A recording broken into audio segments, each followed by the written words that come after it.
Welcome to the module on academic listening. My name is Harrison, and today we're going to talk about an introduction to academic listening.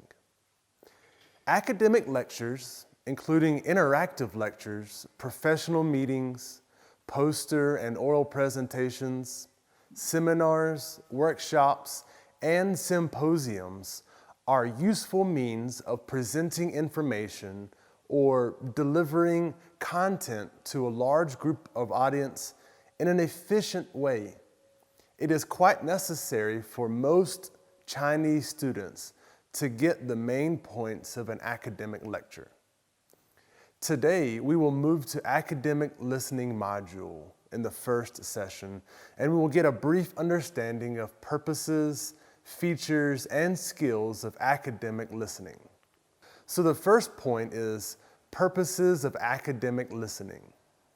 Now, lectures present their views and research findings on a chosen topic.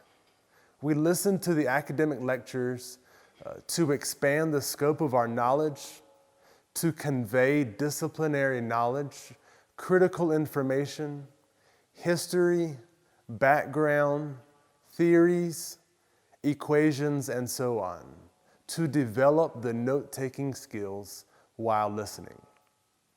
Now, point number 2 is features of academic listening. Academic listening is quite different from the conversational, casual style. It's also different from a political speech or a minister's sermon or even a businessman's sales presentation. Compared with the other genres, academic lectures are distinguished as a prolonged and densely informed monologue with typical discourse structures. So, it has its unique features. It's informative, it's well-structured, it's logical, complex, as well as some non-linguistic features. So the first sub-point under that is it's informative. So in academic context, lectures often inform, define, or explain the learning materials or clarify the points to an audience. And so devices such as a definition or a clarification, comparison and contrast, persuasion and evaluation are usually involved in the lectures. Actually, information conveying is regarded as the main purpose of an academic lecture. Audiences need to focus on information in lectures and also complete information processing simultaneously while taking notes. The second subpoint is well-structured. So, recognizing the structure of a lecture may help you understand the main ideas that the lecturer is trying to communicate. So think through like the outline or the main points. For example, I've divided my presentation into 4 sections.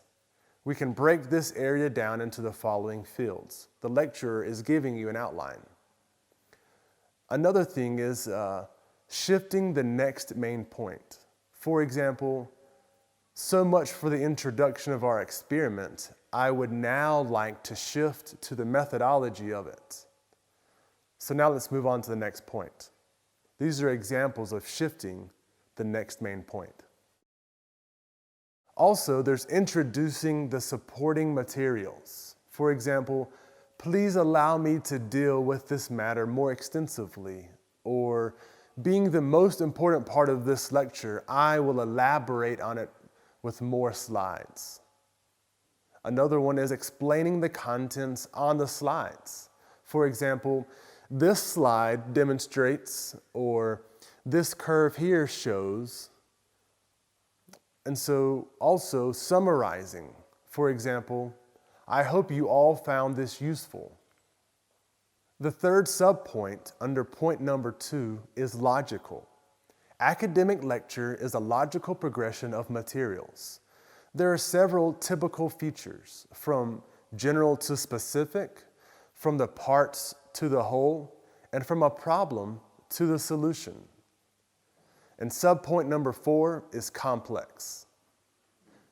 When listening to academic lectures, you will notice the following factors influence you listening and your comprehension, such as pauses or hesitations, signaling cues or markers, emphasis, function words, or also digressions. And the fifth subpoint under point number 2 is non-linguistic features. These features often refer to appropriate use of visual aids in an academic lecture, including slides, handouts, a whiteboard, and also ways of nonverbal communication. Point number 3, skills for academic listening. A lot of skills are involved in academic listening, while in this module we will cover the following listening skills: preparation and prediction, structure, note-taking, introduction, key ideas, and terminology and digressions. After learning and practicing, we hope that you can identify the purpose and scope of a lecture, distinguish relationships among units within the discourse, and deduce meanings of words from contexts. Thanks, and we'll see you next time.